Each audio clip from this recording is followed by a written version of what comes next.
天哪，这种品质的仙兵简直太少见了！这幻梦血莲花内竟然出现此等宝物，可恶！又是小辈才能靠近，此等宝物近在咫尺，却又不可得，真是气死人啊！大部分人并没有注意到那幻梦血莲花的危险，人们只被那绝品仙兵所吸引，兴奋激动的同时，更多的却是怨声载道。毕竟那样的至宝只能看着，却不能争夺，换作是谁都会不爽。然而此刻不爽的不仅是老一辈，包括大部分的小一辈，其实也是如此。毕竟进入那血雾也是要看实力的，实力不够还强行进入其中，无异于是去送死。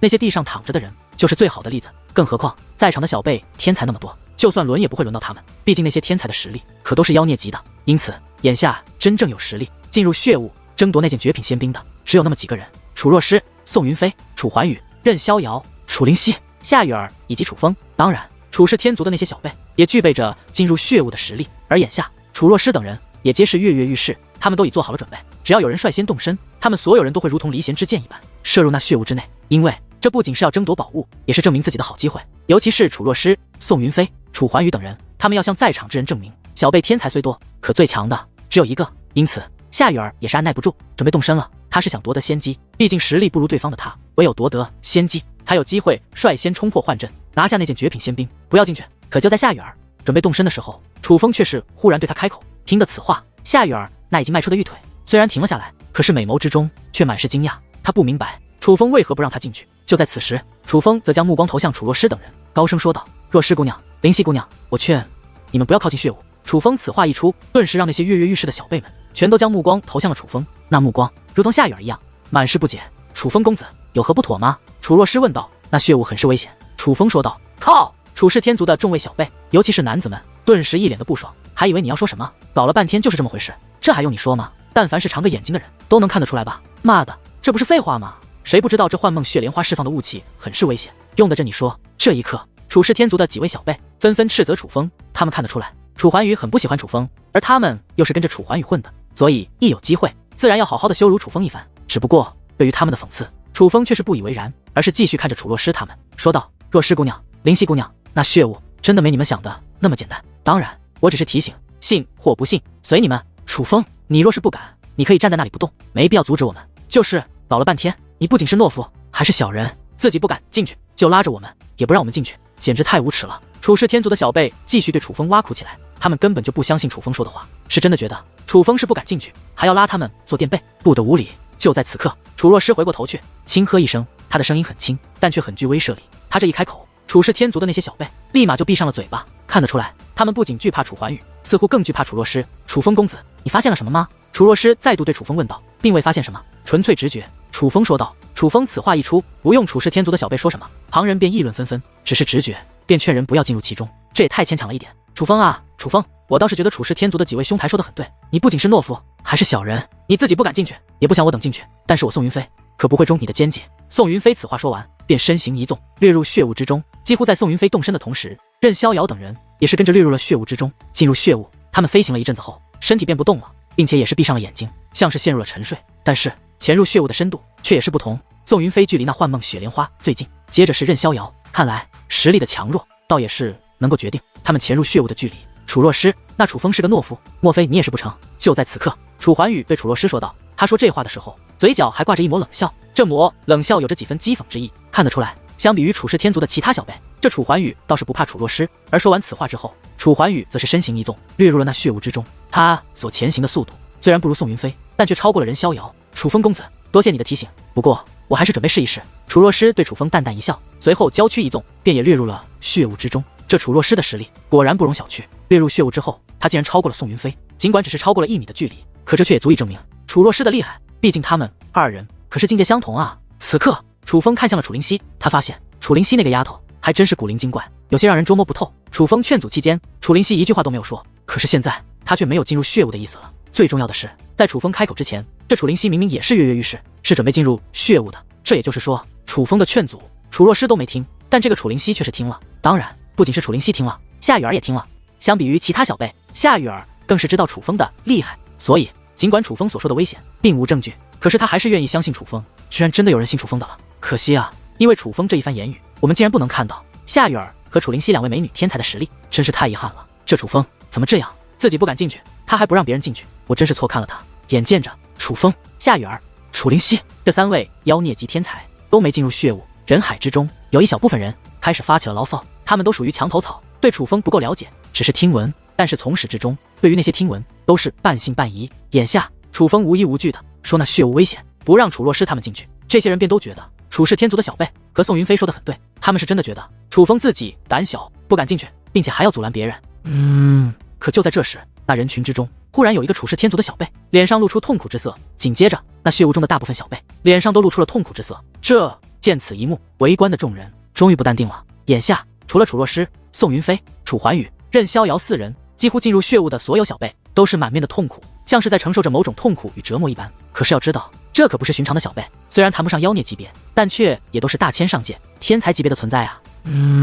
忽然之间，人群之中又有人面带痛苦之色。此一刻，人们脸上的惊讶之色越来越浓，因为这个人可不是寻常的小辈，那可是妖孽榜上排得上名号的人，他是任逍遥。而在任逍遥之后，楚怀宇竟然也是面露痛苦之色，紧接着就连宋云飞和楚若诗也同样是陷入了痛苦之中。猛然间，有人一大口鲜血开始喷洒而出，紧接着只听砰的一声，竟然爆体而亡，那是星陨圣地的一位弟子。见此一幕，人们已是瞠目结舌，竟然直接死去，这也实在是太恐怖了一些。可是那死去之人只是第一个而已，紧接着星陨圣地的弟子又有多位爆体而亡，甚至楚氏天族之中也有2位爆体而亡。天哪，这血雾怎会这般强横？那进入其中的天才该不会都死在其中吧？此刻许多人都不淡定了。要知道，那血雾虽然强横，可还从未像今日这般，毕竟进入其中的可都是年龄允许之内啊。一时之间，人们都不由得将目光看向了楚风，那眼神五味杂陈。先前楚风的一句纯粹直觉让许多人感到可笑，可是现在他们才知道，搞了半天楚风的直觉竟然如此的准，这血雾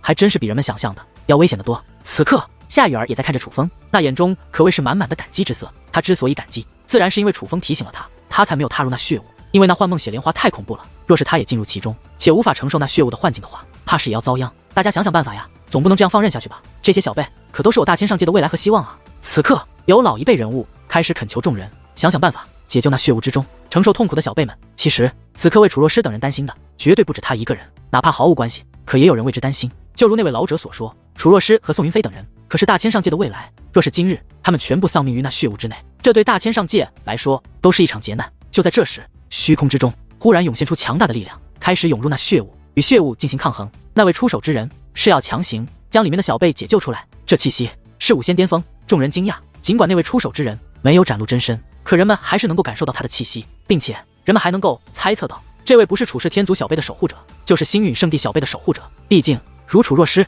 宋云飞、楚怀宇这样的小辈天才，其实都是有势力高手暗中守护的。因为修武世界实在太不安全，若是放任他们在外面不管，搞不好会遇到怎样的危险，所以有实力强横的高手暗中守护，这已是必然。没用的，幻梦血莲花之强横，就算一品尊者来了也是破解不开。就在此刻，鬼宗殿殿主却是缓缓开口，他此话一出，顿时有人觉得他是在危言耸听，不出手帮忙也就算了，还说这种丢士气的话，着实不该。可是很快的人们便意识到，鬼宗殿殿主并非是危言耸听，因为片刻时间过去，那位5仙巅峰的力量不断在增强，可却始终无法进入血雾，就更别说救出楚若诗等人了。前辈，这该怎么办？夏雨儿问道。不管怎么说，那其中也有星陨圣地的弟子，所以他也想知道该如何解救被困之人，这就要靠他们自己了。幻境的时间是有限的，时间到了便会脱困，从血雾之中剥离出来，因此能不能等到那个时候，要看他们自己。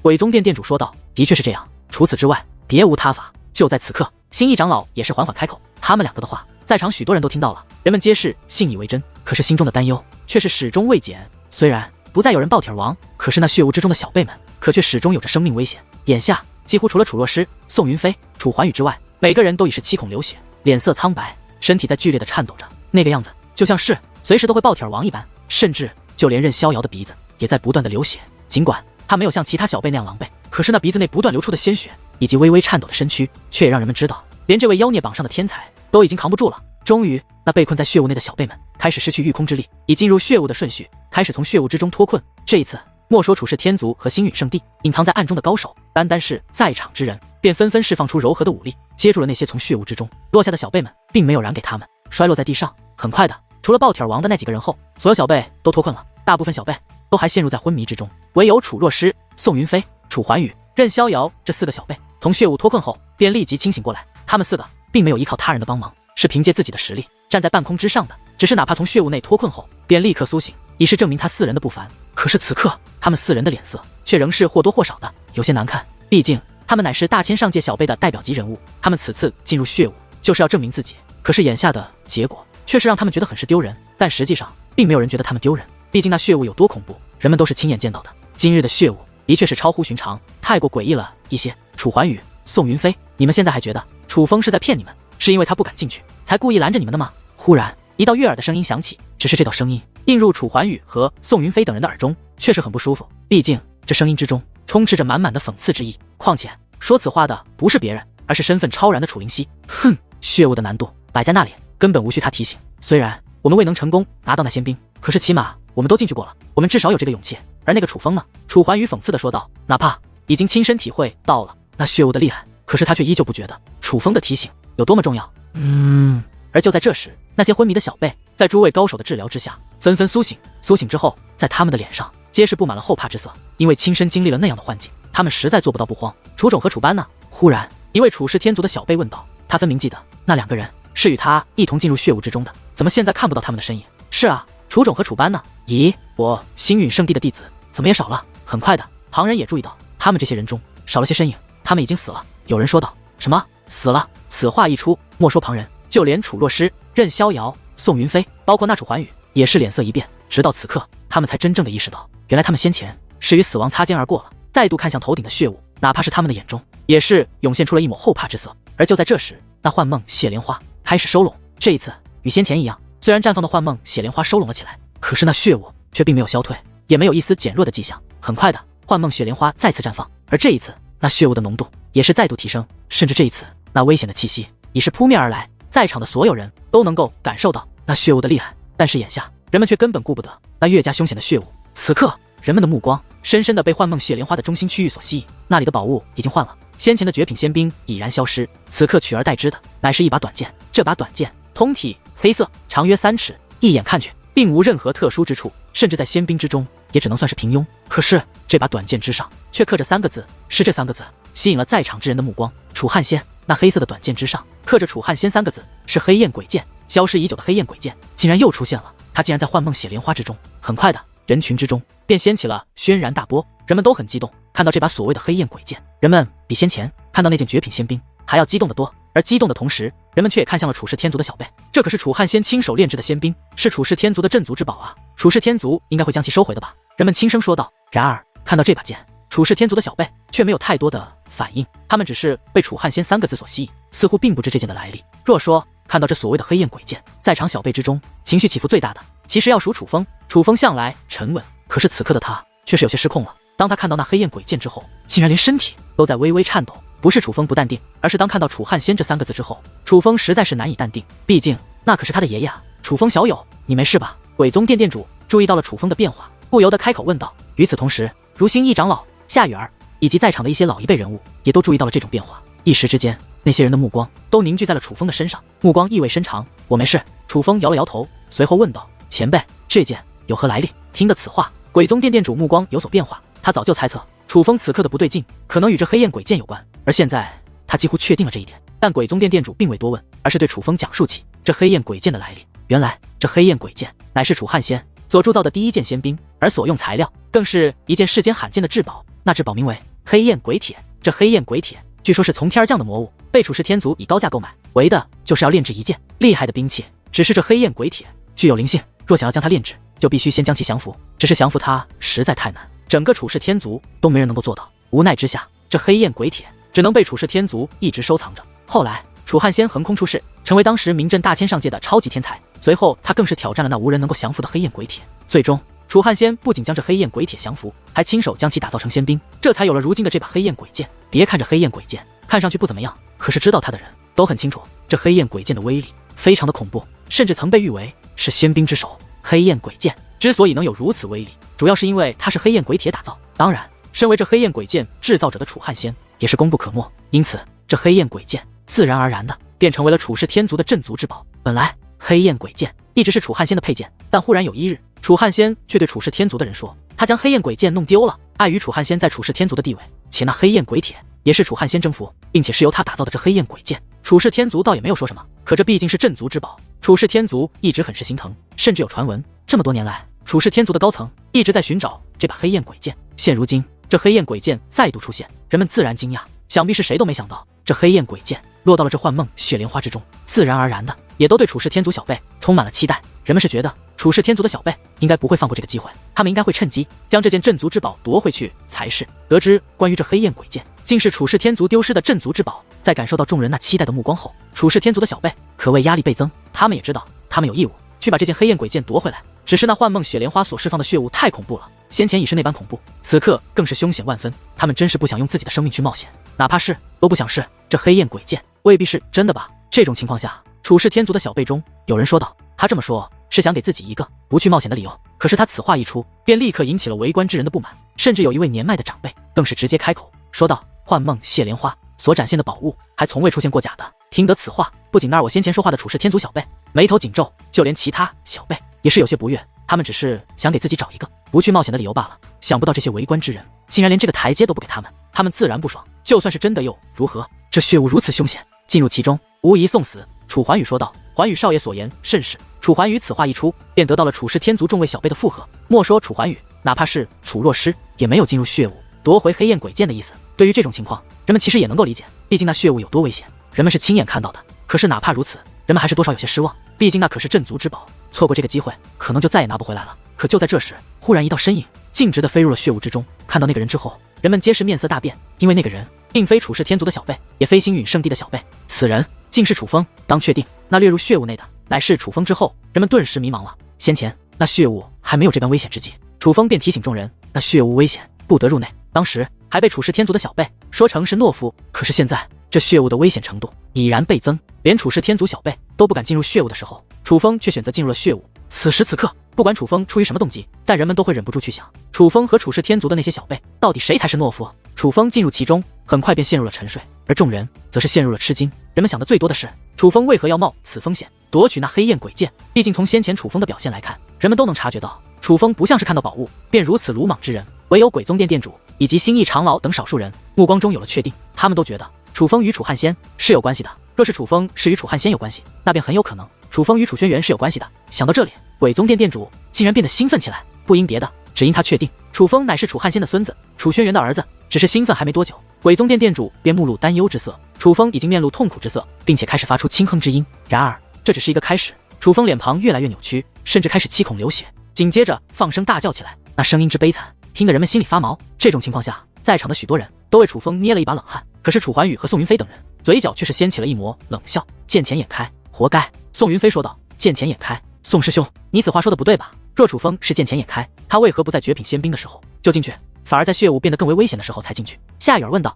身为同门，就连他也是看不下去。宋云飞对楚风的针锋相对了。师妹，你……宋云飞真是没想到夏雨儿会当着这么多人面对他说这样的话，一时之间他的脸色非常的难看。他不是不知道该如何反驳夏雨儿，只是他此刻心痛如刀绞，已经没有了反驳夏雨儿的心情，何况他也舍不得反驳夏雨儿。夏姑娘与这楚风似乎关系匪浅，全为了这楚风，连同门师兄都要顶撞。只是我劝你还是不要先记着提着楚风说话，因为楚风能否从那血雾中熬过来都是两说。他若是死了，那你岂不是白顶撞你的师兄了？楚环宇讽刺地说道。快看，楚风小友他似乎快要苏醒了。可他此话刚落，便有人惊呼一声，怎么会？听得此话，楚环宇顿时神色一变，不仅是他，几乎在场的每个人都是神色一变。只是如楚若诗、楚环宇、宋云飞、任逍遥等人，他们更为紧张而已。毕竟先前那血雾的危险程度远不如现在的时候，他们都未能在血雾内苏醒，眼下血雾的难度已然提升这么多。若是楚风在血雾中苏醒，那岂不是说楚风的实力要在他们之上？就在楚环宇等小辈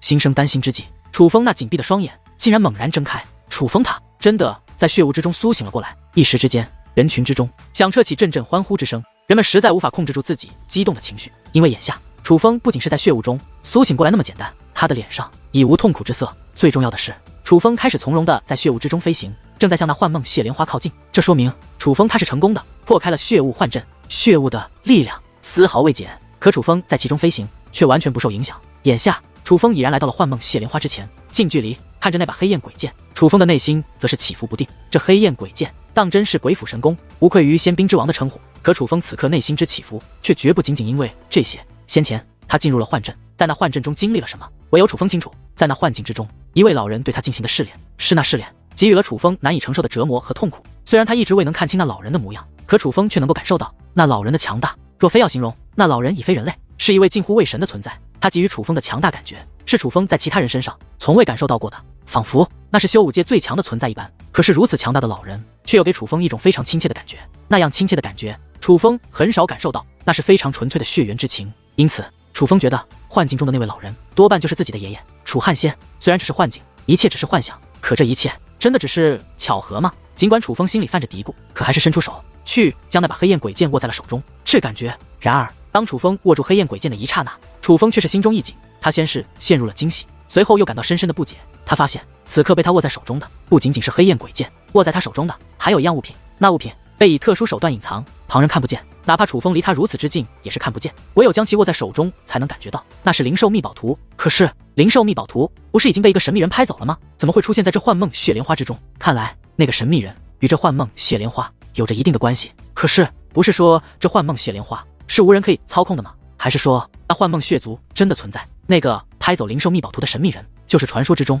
幻梦血族之人。一时之间，楚风的心中仿佛掀起千重巨浪，久久难以平复。楚风，你怎么了？忽然女王大人关切的声音传来。女王大人能与楚风共享视听，可是她却不能与楚风共享感受。眼下楚风的手中不仅握着黑焰鬼剑，还握着灵兽秘宝图的事情，女王大人并不知晓。见女王大人询问，楚风便将一切告知。竟然有这种事？你确定你此刻手中真的握着灵兽秘宝图？听得楚风所讲后，就连女王大人也都感觉难以置信。这感觉不会错，我能确定灵兽秘宝图就在我手中。楚风回道。那么你觉得这灵兽秘宝图是真的吗？女王大人再度问道。不能确定，可若谈感觉，我觉得这就是真的。楚风说道。那个神秘的家伙与这幻梦血莲花到底有着什么联系？该不会是你爷爷吧？女王大人说道。应该不是。楚风说道。你怎么知道不是？毕竟你先前说你觉得幻境中的老人就是你爷爷，而这黑焰鬼剑又是你爷爷亲手打造的配件，而这幻梦血莲花消失那么久，今日忽然出现在此处，你真的觉得一切只是巧合？女王大人问道。感觉不是。楚风坚定地认为那个神秘人不会是他的爷爷，但是楚风同样也觉得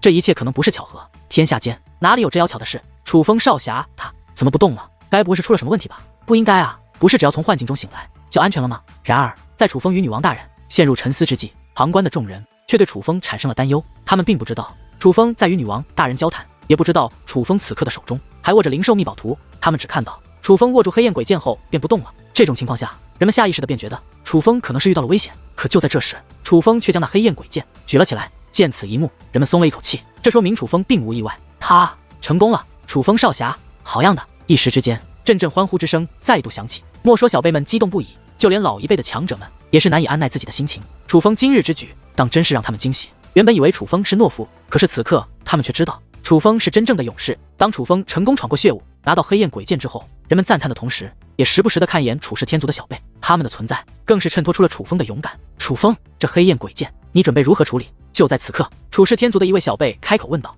如何处理？楚风微微一笑，随后说道。你若想买的话，怕是要让你失望了。这黑焰鬼剑很是不错，我准备自己用，不卖。放肆！可是楚风此话一出，楚氏天族的许多小辈便立刻露出了狰狞的面容。放肆！此话怎讲？楚风故作不解地问道。你明知道这黑焰鬼剑是我楚氏天族镇族之宝，你不赶紧上交，你到底是何居心？楚桓宇厉声质问。在此之后，楚氏天族的许多小辈也是纷纷指责楚风。眼下在场的楚氏天族小辈之中，唯有楚若诗和楚灵溪二人没有说话，其他人都在指着楚风。哈哈！而面对楚氏天族众位小辈的斥责，楚风却是放声大笑，随后说道：现在想起来，这是镇族之宝了。先前我怎么听见有人说这镇族之宝可能是假的，还有人说就算镇族之宝也不该冒险呢。楚风此话一出，便立刻得到了围观之人的认可。毕竟楚氏天族小辈先前都不敢进入血雾，甚至还为自己找理由。可是当楚风拿到黑焰鬼剑后，却向楚风讨要黑焰鬼剑，这种行为着实无耻。少说废话，那黑焰鬼剑乃我楚氏天族镇族之宝，只属于我楚氏天族。楚氏天族小辈说道。就算这黑焰鬼剑是你楚氏天族镇族之宝又如何？我是从这幻梦雪莲花上拿到的，又不是从你楚氏天族偷的，我为何要上缴？楚风说道。哼，楚风，依我看你是还不清楚这大千上界是谁的地盘。楚桓宇冷声说道。可是听得此话，楚风又冷声一笑，说道：威胁我？不好意思，我楚风从来不怕这一套。不过这毕竟是楚汉仙前辈打造之物，我尊重楚汉仙前辈，看在楚汉仙前辈的面子上，我给你们一个拿回这黑焰鬼剑的机会。什么？听得此话，围观众人却皆是神色一致，眼中略带失望。他们都下意识地觉得楚风是要妥协了，但楚风若是妥协，那么楚风在他们心目中那天不怕地不怕的形象就必然是要损坏的。然而在众人觉得楚风是惧怕楚氏天族的势力，要妥协的时候，楚风却是将手中的黑焰鬼剑调转，用手握住剑锋，把剑柄对准了楚氏天族的众位小辈，说道：进入这血雾之中，来到我的身前，这黑焰鬼剑便归你。楚风此话一出，包括楚桓宇在内的楚氏天族小辈皆是眉头紧皱。他们若是干进入血雾，还用得着向楚风讨要吗？楚风这句话着实是将他们给难住了。见楚氏天族众小辈皆不言语，楚风嘴角的笑容越来越浓，说道：“机会我是给你们了，只是可惜你们不中用啊！”楚风，你真是欺人太甚！楚桓宇在内的诸多楚氏天族小辈皆是满面怒容。楚风当着这么多人的面羞辱他们，他们实在是做不到不愤怒。可是楚风在血雾之中，他们又不敢靠近，尽管愤怒，却又无可奈何，只是越来越气。楚氏天族的众位小友莫要动气，这楚风我会帮你们收拾掉。可就在这时，一道声音忽然响起，紧接着在不远处的天际竟然出现数道身影，那是一队人马，而那摇摆的旗帜更是让所有人知道这队人马的出处。金石王族，这些人乃是金石王族，并且为首的那位更是一位尊者境强者，乃是金石王族的族长。金石王族，他们要对付楚风。看到金石王族的人马出现之后，许多人都为楚风捏了一把冷汗。其实若是换做其他人，要对付楚风，在场之人倒也未必会这般紧张。可是那可是金石王族的大队人马，那位开口要对付楚风的，可是金石王族的族长，那可是尊者境的强者呀！尊者境的强者要对付楚风，谁能护得住他？莫说新一长老不行，就算是鬼宗殿殿主也是不行啊！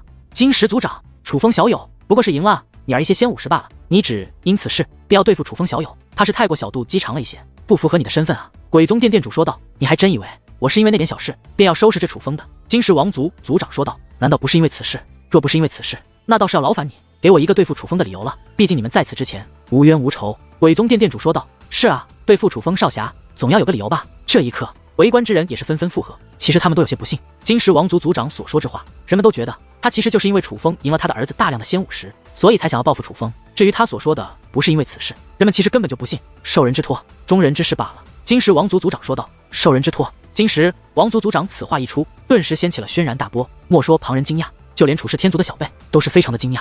金石王族族长居然是被人请来对付楚风的，那么请他的人又是何方神圣？毕竟金石王族族长可是一方上界的最强者，能够请得动他的绝对不是一般人啊！金石族长乃是老夫请来的，诸位有何意见吗？而就在众人猜测纷纷之际，一道声音却是忽然响起：“何人竟然如此大的口气？”那个声音响起之后，许多老一辈的强者发出质问，毕竟对方最后那一句“有何意见”实在是太过狂妄了一些，那简直就是在场的所有人都没有被他放在眼中。哈哈，好大的口气！这句话倒是老夫对你们说的。很快的，那位老者的身影再度响起，而与此同时，一道身影也是出现在了远处的虚空之上。天哪，那是……而当人们看到那位老者之后，在场的老一辈强者们皆是神色大变。那位乃是大千上界一代传奇人物，消失多年的宇文华藏，竟然是他！这一刻，莫说旁人，就连鬼宗殿殿主以及新一长老也是目光变化，眼中涌现出了深深的担忧之色。这宇文华藏在大千上界真的一号大人物，虽然他无门无派，不属于任何势力，可是他的个人实力却非常的强横。早在多年之前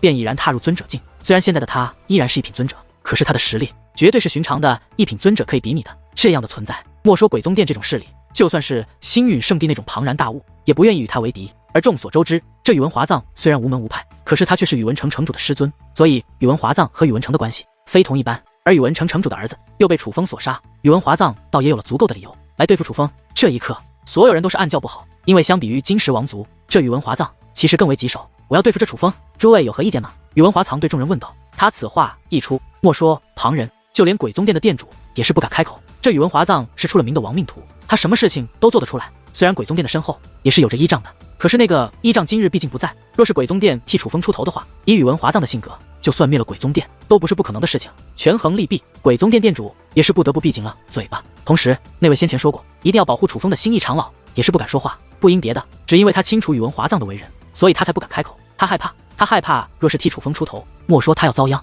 怕是夏雨儿以及星陨圣地的弟子也都要遭殃。因为这宇文华藏就是这样一个无法的杀人狂魔，而连鬼宗殿殿主和新一长老都不敢说话了，可想而知，在场之中还有什么人敢替楚风说话？此一刻，天地间人影攒动，可却是安静的不得了。见此情形，宇文华藏的嘴角掀起一抹冷笑，随后对楚风说道：“楚风，看来今日是没人能够救你了。我看未必。”可是就在此刻，一道声音却是在远处炸响，那声音之刺耳，竟比雷霆还要响亮数倍。当那声音响起之际，就连这方天地都是剧烈的颤动起来。忽然间传来的声音，让在场的所有人都是为之一惊。那声音响起之际，不仅让天地为之颤动，嗡嗡之音回荡于众人耳中，甚至在那声音响起之际，人们感受到了一股极为强大的气息。那气息乃是尊者，又有一位尊者降临。可是当众人的目光投射而去，发现那位来者之后，眼中的惊讶之色则是越来越浓。那来者并非一个人，而是一队人马，是一队人马正在踏空而来。这队人马的数量远不如金石王族，可是他的气势却胜过金石王族数倍。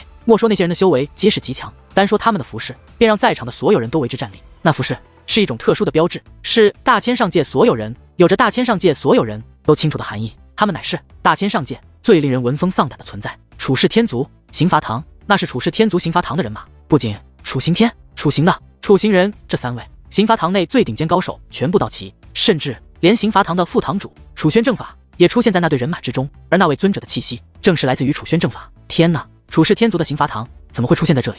不仅刑罚堂的3位王牌全部出现，竟然连副堂主楚轩正法都来了。当楚轩正法率领着刑罚堂的精锐之师出现在此处之后，人们的心中皆是惊讶万分。刑罚堂轻易不出现，可是当他们出现的时候，那就必定有人倒霉。眼下的刑罚堂更可谓是精锐全到，那么他们要对付的人就更是在劫难逃。也正因刑罚堂威名远播，所以此刻莫说围观之人，就连金石王族的族长，包括那号称无法无天，连星陨圣地都不愿得罪的宇文华藏，此刻也是眉头紧皱。他们2个那嚣张的气焰，无声之中已被彻底的打压了下去，甚至连一句话都不敢说。金石王族好大的胆子，竟敢来我大千上界撒野！男人啊，把他们给我拿下！楚轩正法看着金石王族说道：“遵命。”而他话音刚落，只见那跟在他身后的众人便同时消失不见，再度出现之时，竟已是将金石王族的大军包围起来。尽管他们的人数不如金石王族，可是那气势却远非金石王族可比。这一刻，就连金石王族的族长也是脸色铁青，赶忙解释道：“正法，我想我们是有所误会吧？先前还傲慢到宛如神邸的他，此刻说话之时，竟然明显带着略有卑微的口气。这种情况下，大千上界的众人则是暗叹楚轩正法的厉害，哪怕一方上界之主，在他的面前，竟然也不得不低声下气，露出服软的态度。误会。”楚轩正法冷然一笑，说道：“你率领你金石王族大军来我大千上界，哟，收拾我大千上界的人，你对我说是误会？误会，真的是误会。我若早知道这楚风是你楚世天族要护之人，我是无论如何也不敢动他啊。”金石王族族长说道：“那你现在知道了？”楚轩正法问道：“知道了。”金石王族族长叹道：“那你知道该怎么做了？”楚轩正法再度问道：“知道，知道。”金石王族族长连连点头，随后对楚风说道：“楚风小友，先前真是不知你与楚世天族的关系，有所得罪，还望你大人不计小人过，不要挂记于心。”这身为一方上界之主的金石王族族长，竟然在向楚风这样一个小辈道歉。看到这里，有些小辈感到非常茫然。虽然楚轩正法位高权重，实力不凡，可是论修为，2人应该都是一品尊者，但论身份，金石王族族长是一方上界之主啊，他怎会如此惧怕楚轩正法？可在那些小辈不解之际，楚轩正法却做出了一个更为令人不可思议的举动。只见楚轩正法大袖一挥，对金石王族族长说出了2个字：“滚吧，滚吧！”楚轩正法居然对一方上界之主说出了如此不敬之话，你这家伙真是招！听得此话，金石王族的小皇子金石伯顿时大怒，开口便要辱骂楚轩正法。可他话还未说完，便被金石王族族长动用威压，强行封住了他的嘴巴。虽然此刻金石王族族长的脸色也是很不好看，可是他却只是对着楚轩正法抱了抱拳，以卑微的语气说道：“正法，此次真的是误会，我金石王族并没有挑衅你楚世天族的意思。”话罢，金石王族族长便带着金石王族的大军就此离去。他们受辱之后，竟然真的就这样灰溜溜的走了。这一下，众位小辈则是更加不解了。爷爷，金石王族不也是一方上界之主吗？他们怎么如此惧怕楚世天族？眼见着金石王族大军离去，那些不解的小辈开始发出暗中传音，对其身边的长辈暗中询问。听的这种询问，那老者则是淡淡一笑，说道：“傻孩子，祖武星域，世界无数，上界之主也是多如牛毛，因此上界与上界也是有着强弱之分。那金石王族的确是一方上界之主，可他金石上界无法与我大千上界比，金石王族自然也无法与楚世天族比。”听得此话，那些询问的小辈们恍然大悟，随后脸上竟然涌现出一抹骄傲之色。身为大千上界之人，自然会因大千上界的强横而感到自豪。在3言2语间，便将金石王族的人赶走后，楚轩正法则是将目光投向了宇文华藏。他不仅没有将金石王族族长放在眼中，他看向宇文华藏的目光也同样满是轻视。宇文华藏，怎么着？你还想继续为难楚风？楚轩正法问道。宇文华藏先是苦笑一声，这才说道：“在大千上界，你楚世天族要保的人，谁敢动？只是有一件事，老夫不解。何事？”楚轩正法问道：“你为何要保这楚风？”宇文华藏说道。他此话一出，莫说旁人，就连楚若诗、楚怀宇这些楚世天族的小辈，也是将那好奇的目光投向了楚轩正法。其实，在场的所有人都想知道，楚轩正法为何要保护这楚风？这楚风与楚世天族到底有何关系？面对宇文华藏的问题，以及众人那好奇的目光，楚轩正法则是忽然放声大笑，他笑得很是响亮，宛如雷鸣，不断的在这虚空回荡。而那笑声不仅响亮，还充满了讽刺之意，就像是在讽刺众人的无知和愚昧。他的笑声响彻许久，才渐渐缓和。只是收起笑容后，他的目光却变得非常的凌厉。他凝视着宇文华藏，一字一顿地说出了一句话：“因为楚风他的父亲叫做楚轩辕。”此话一出，宛如万雷齐鸣，那雷声极为强横，震动天地。只是那惊的不是众人之耳，而是众人之心。楚轩辕这3个字代表着什么？不用他人讲，人们皆是有所知晓。一时之间，无数道目光凝聚在楚风一人之身，同时众人内心也是发起疑问：楚风当真是楚轩辕之子？其实这件事每个人都猜测过，毕竟楚轩辕的儿子就叫楚风，楚轩辕也修炼过神伐玄功，甚至就连长相也是如此神似。只是楚风从未说过他是楚轩辕的儿子，甚至传闻楚风曾对外说他不是楚氏天族之人，他也不是大千上界之人。况且早就有传闻说楚轩辕的儿子早就死了呀。正因如此，人们才觉得一切只是巧合。楚风就算身世不凡，但应该也是另有出处才对。可是现在竟然连楚轩正法都说楚风是楚轩辕的儿子了，那么楚风他到底是不是呢？面对众人那渴望答案的目光，楚风的内心也有些纠结。他早晚都要承认自己是楚轩辕的儿子，只是他觉得还不是时候，至少现在的他还没有获得楚氏天族认可的实力。楚风，告诉大家答案吧，告诉大家你的身份，告诉他们你是楚氏天族之人，你的父亲是楚轩辕，从此你将由楚氏天族守护，没有人能再伤你分毫。楚轩正法说道。其实楚轩正法也很期待楚风的答案，只要楚风不开口，哪怕是他也无法确定楚风就真的是楚轩辕的儿子。见楚风还有些犹豫，女王大人说道：楚风，认了吧，你现在的确需要楚氏天族这个庇护伞。是啊，楚风现在得罪了这么多高手，若是今日不承认，将失去楚氏天族的庇护，那些想对付楚风的人将会更加的肆无忌惮。我楚风的确是楚轩辕之子。终于，楚风当着众人的面脱口而出，说出了自己的身份。而他此话一出，则是再度掀起轩然大波。尽管人们早有准备，可是当楚风亲口承认他就是楚轩辕的儿子之后，人们还是难以抑制内心的激动。原来楚轩辕的儿子没死，不仅没死，还继承了他父亲的神伐玄功以及天赋。难怪楚风少侠的天赋如此逆天，原来他是楚轩辕的儿子啊！人群彻底炸开了锅，甚至就连与楚风认识一段时间的夏雨儿等人目光也都变了，不因别的，只因楚轩辕这3个字实在意义非凡。那可是大千上界曾经的最强者，甚至是大千上界有史以来最为强横的天才。尽管当年的事情导致许多人不敢明面上提起楚轩辕3个字，可是暗地里关于楚轩辕的传说仍在流传，尤其是楚轩正法，如他这样的人物，此刻在他的眼中竟然流转着难以掩饰的喜悦之色。不过我楚风并非楚氏天族之人，楚风补充道。楚风此话一出，顿时又让人们目光一动，不是楚氏天族之人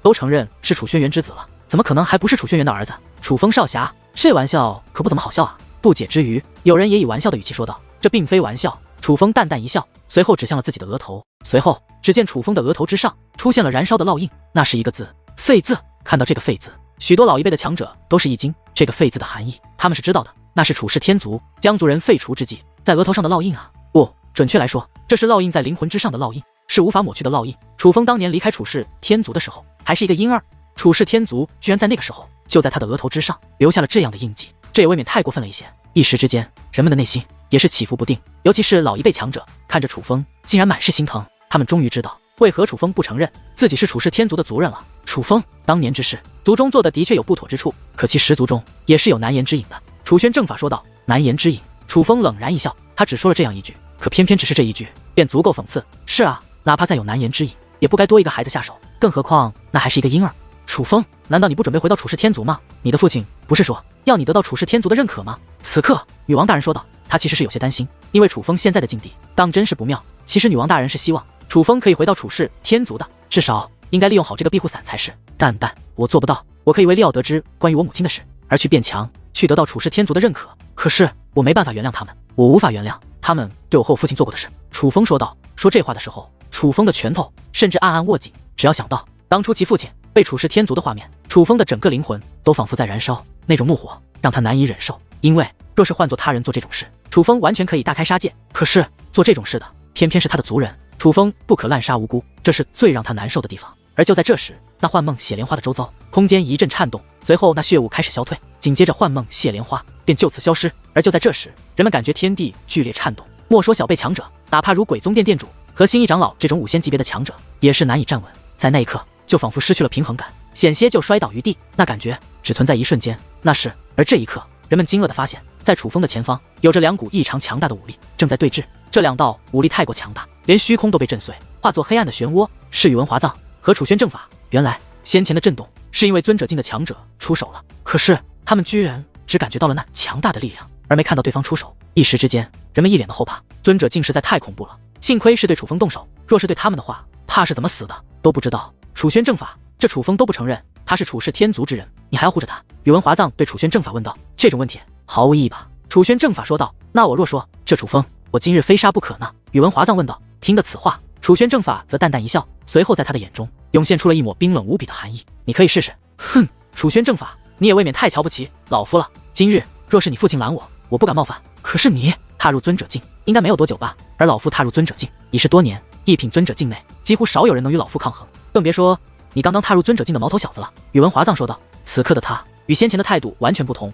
搞了半天，他先前不是真的怕了楚轩正法，而是在等。他深知那幻梦血莲花在，他无法伤到楚风，所以等到幻梦血莲花消失之后，便立刻露出了狰狞的真容。甚至他对楚轩正法也是有些不屑一顾。是啊，楚轩正法虽然厉害，可他终究年纪不大，他踏入尊者应该没有多久才是。毕竟上一次见他还是武仙巅峰，这样的他会是宇文华藏的对手吗？此刻人们也是目露担心之色。宇文华藏实在凶名太盛，他此刻表现的态度就证明他是真的不怕楚轩正法。而众所周知，尊者境难以驾驭，对尊级武力的掌握不同，实力也是各有不同。宇文华藏在尊者境内的确是佼佼者，面对这样的宇文华藏，楚轩正法的确很不乐观。可是相比于旁人的担忧，楚轩正法始终面色不改，他平静地说道：我说了，你可以试试，那我就先收拾了你。宇文华藏说话之间猛然出手，刹那间天地剧烈晃动，强大的冲击力肉眼可见，卷向四面八方。在那一刻，在场的众人无论是何修为，皆是感受到了一种气息，希望。在那一刻，他们感受到了希望的气息。然而那死亡的气息很快消散，又一股力量将他们包裹，那是楚轩正法的气息，是楚轩正法出手保护了他们。可是尽管楚轩正法的气息快了一步，但宇文华藏的攻势却也紧随其后而来。人们如同漫天的落叶，遇到了强力的风暴，被瞬息吹飞到数万米之外。此刻人们更加感叹楚轩正法保护了他们，否则先前的冲击便足以要他们的命。当人们离开之后，那方天地便轰鸣不断，道道涟漪不断席卷开来。人们身在远处不敢再靠近，可是哪怕距离如此之远，人们也能够清晰地看到那道道强大的能量涟漪在虚空之上炸裂奔腾，连虚空都被轰得粉碎。那方天地漆黑一片，可当二者的武技施展之际，虚空又会光明到刺眼，涟漪一波接着一波的席卷着，太可怕了。这便是尊者境的战斗。此刻莫说小辈们，就算是老一辈的强者也是一脸的后怕。楚轩正法与宇文华藏的交手已经远远超出了他们的预料，他们连对方具体施展了怎样的攻击手段都不知道，也无法捕捉到他们的身影，只能感受到那股威势，仿佛可以摧毁这方世界。这种情况下，人们能够清晰地看到鬼宗殿的防御大阵已经开启了，这也是没办法的事。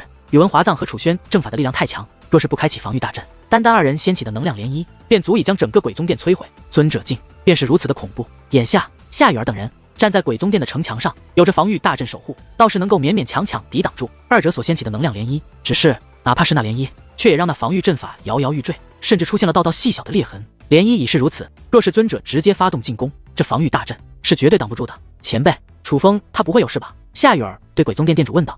宇文华藏和楚轩正法的能量涟漪爆发的太快，一重接着一重，可能是与二人使用的手段有关，导致夏雨儿这种级别的存在，哪怕使用戒灵师的观察手段，也无法洞穿那能量涟漪，看不到楚风的情况。夏姑娘，你所能见，也是老夫所能见，你不能见的，老夫也是不可见。鬼宗殿店主说道。他此话一出，夏雨儿更是眉头一皱，连鬼宗殿的店主都看不穿破那能量涟漪，这尊者境还真是厉害。不过你也不用担心，我觉得楚轩正法能够护得了旁观的众人，自然也就能够护得住楚风小友。鬼宗殿店主说道。可是楚轩正法前辈不是刚刚踏入尊者境吗？夏雨儿还是有些担忧。的确，修武的境界需要靠时间去提升，实力则需要靠时间去积累。可有一种人能够快速的缩短这个距离，你知道是什么人吗？鬼宗殿店主问道。是天才。夏雨儿说道。没错，天才是不讲道理的存在，他们可以用极端的时间修炼出普通人一辈子也未必能修炼到的实力。而世人只知道楚轩辕是大千上界的第一天才，可却忘记了与楚轩辕同辈的楚轩正法也是大千上界少见的天才。鬼宗殿店主说道。看得出来，他对楚轩正法可谓充满了信心。只是夏雨儿仍是有些担忧，这也不能怪他，如此近距离的观看到这种级别的战斗，实在是做不到不慌。丫头，你之前不是还很反感楚风小友，怎么如今对他这般关切了？就在此刻，一道暗中传音映入夏雨儿的耳中。夏雨儿回头观望，新一长老正笑眯眯地看着自己，接触下来，发现他也不坏，况且他是楚轩辕的儿子，楚轩辕前辈可是我追逐的目标，是我敬佩之人。夏雨儿说道。哈哈，听得此话，新一长老笑得更浓了。新一长老，你就不担心楚风吗？你不是很看好他吗？夏雨儿见新一长老一副有恃无恐的样子，不由问道。还记得我说过的那个暗中保护楚风小友的尊者强者吗？我可以明确的告诉你，那位的气息与楚轩正法不同，并且那位的气息要在楚轩正法之上，同样的也在宇文华藏之上。新一长老暗中传音道。听得此话，夏雨儿恍然大悟，他终于知道为何新一长老这般有恃无恐了。新一长老的眼中之意，就是那个暗中守护楚风的神秘尊者，实力要在宇文华藏之上，而那位一定还在暗中守护着楚风，有他在，楚风自然不会有事。这一刻，夏雨儿那担忧的情绪倒也是缓和了不少，这是结束了。可是当他再度将目光投向宇文华藏和楚轩正法的战圈之际，却惊愕地发现，那轰鸣已经不再继续响彻，涟漪也不再继续炸开，这说明二者的交战已经结束。这么快就结束了，谁胜谁负？远处的众人也注意到了这种情况，有胆大者开始向宇文华藏和楚宣正法的方向飞掠而去。这种情况下，越来越多的人开始向楚宣正法的方向飞掠而去，人们都想第一时间知道战果究竟如何。可就在这时，一阵强大的飓风忽然出现，那飓风硬生生地将那肆虐天地的涟漪给直接吹散开来，涟漪散去，一切清晰地浮现。楚风、楚宣正法、宇文华藏这三人都出现在了众人的视线之内。楚风还站在那片虚空之上，动都未动过一下，只是他的身上却有着一层半透明的光芒体，是那光芒体守护着楚风，让楚风完好无损。而那光芒体的气息则来源于楚宣正法。楚宣正法同样站在半空之上，他也是完好无损。可是宇文华藏却半跪在地面之上，此刻的他不仅衣衫破损，且浑身是血，气息也是变得虚弱了不少。这一刻，孰胜孰败已是一目了然。楚宣正法竟然胜过了宇文华藏，太厉害了！不愧是楚氏天族刑罚堂的副堂主啊，这简直太难以置信了。猛然间，阵阵惊呼响彻开来，人们都因楚宣正法胜过宇文华藏而感到震惊。我说过，你可以试试的。楚宣正法看着下方的宇文华藏说道，话语之中满是嘲讽之色。此刻，宇文华藏发出阵阵苦笑，随后他缓缓起身，抬头看向楚宣正法，说道：“小子，倒是老夫低估了你，不过你可不要以为老夫今日就会这样栽在你的手中。”宇文华藏话音刚落，他的身体竟然碎裂开来，紧接着宇文华藏的声音再度响起，只不过这一次他的声音竟然是自远方传来，并且绝非一个地点，而是四面八方。楚宣正法，这楚风乃是废子，究竟是你要守护他，还是楚氏天族要守护他？你心知肚明，而只凭你护不住他，这楚风的命我要定了。